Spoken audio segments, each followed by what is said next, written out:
Good morning, class. Today we're going to be talking about volleyball serve. So today our objective is to perform a serve using correct technique with control for net game and wall games. So today we're going to be talking about the overhand volleyball serve. So to get started, just want to let you know that an overhand serve in volleyball is a serve in which a player tosses the ball with one hand and strikes it in the air above their head with the other hand. Overhand serving is more advanced than underhand, but that does not mean it's impossible.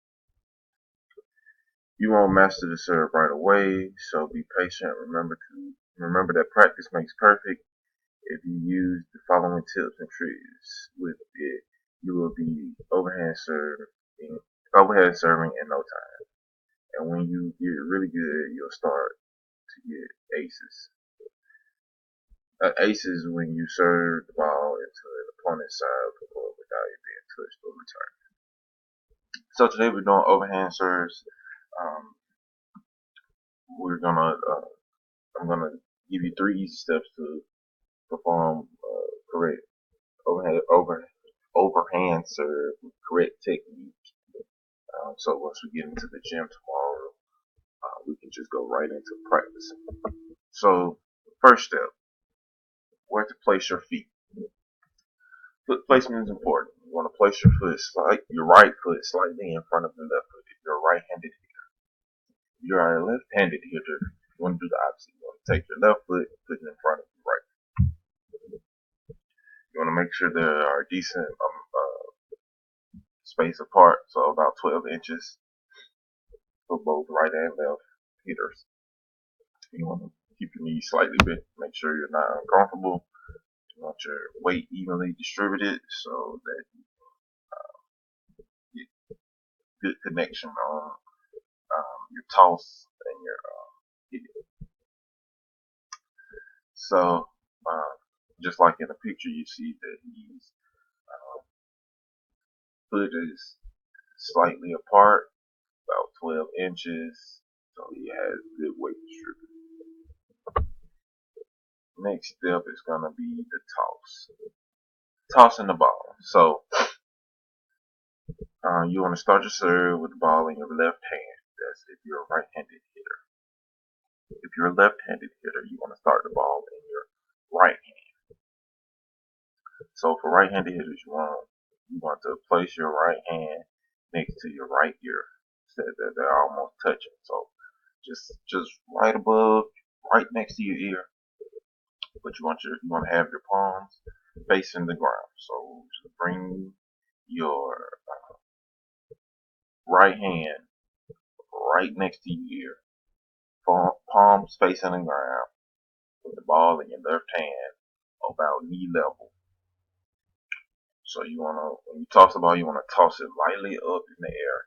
And when you toss it in the air, you wanna make sure it doesn't go too high to where it is going over your head or you're losing sight of it in front of you where you can't make contact with it.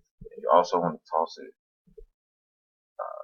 to the right, so high and to the right, so that it's going towards the hand that you're gonna make contact with. And make sure your toss goes to the right, upward enough to where when your right hand is fully extended, you're making contact with the ball.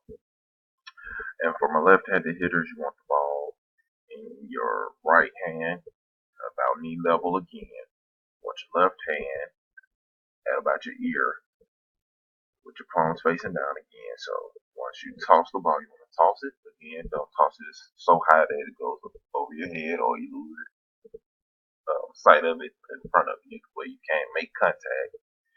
And once you toss it, you want to toss it high enough and to the left, so you're making contact with your left hand. You want to toss it high to the left.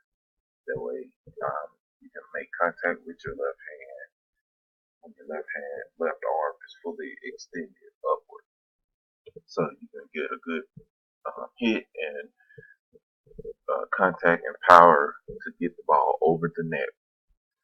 So the next step is going to be the actual hit part. So it's going to be step 3, toss, step, hit.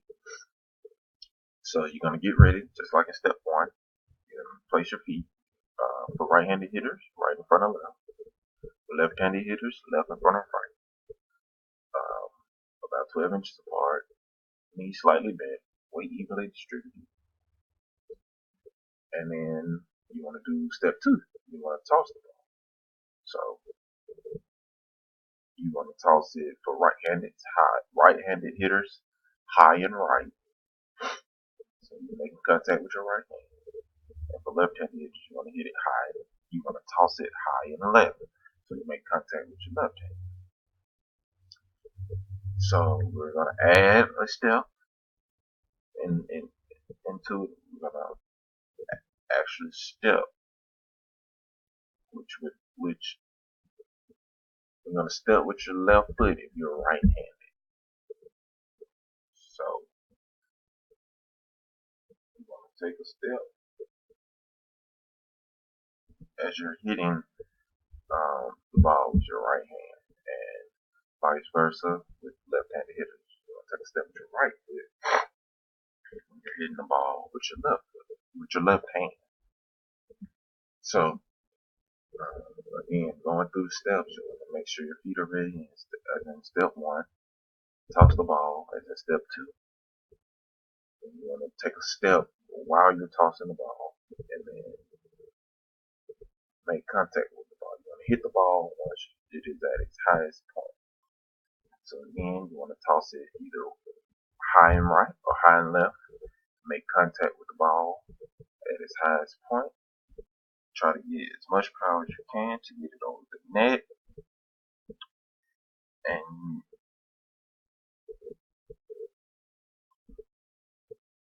And you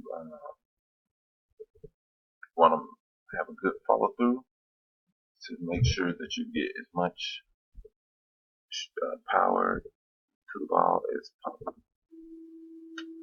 So that brings us to the end of our lesson today. I want to thank everybody for tuning in to these 3 easy steps that are going to help us perform a overhand serve. We're going to have to practice it once we get into class tomorrow, and I'll go over these steps again. But I have a couple tips that I would like to share. First one is going to be powerful. You have to get the ball over the net and on to the other side of the court. So you have to use a lot of strength and really push the ball hard. So you want to hit the ball hard, you want to have power with it, and you want to try to get the ball over the net every time. So then the next is going to be use the part of the hand in between the palm and your fingers. So the part in between your fingers and your palm is going to be where you want to make contact with the ball, either on the right hand or the left hand. It's going to give you a lot of power. It's going to give you a place to where you hit the ball and actually hit through the ball and get enough force and power to get it over the net. The last one is going to be make sure you follow through. After you hit the ball, bring your arm all the way down with it. This way your energy will be traveling in a forward motion and not stopping after you made contact with the ball. So you want to follow through, so you don't want to stop once you hit it, because if you don't bring enough power with your wind up, then you might not get the ball over the net. But if you follow through after wind up after your hit, that force of your arm going forward, follow through the ball, will give it enough energy and power to have the ball hit over the net. So again, I want to thank you for listening to these easy steps, and we'll practice once we get into the gym tomorrow. And then after class tomorrow, there will be another video posted about spiking, which which will be our next lesson. So I look forward to seeing you all tomorrow and practicing our serve.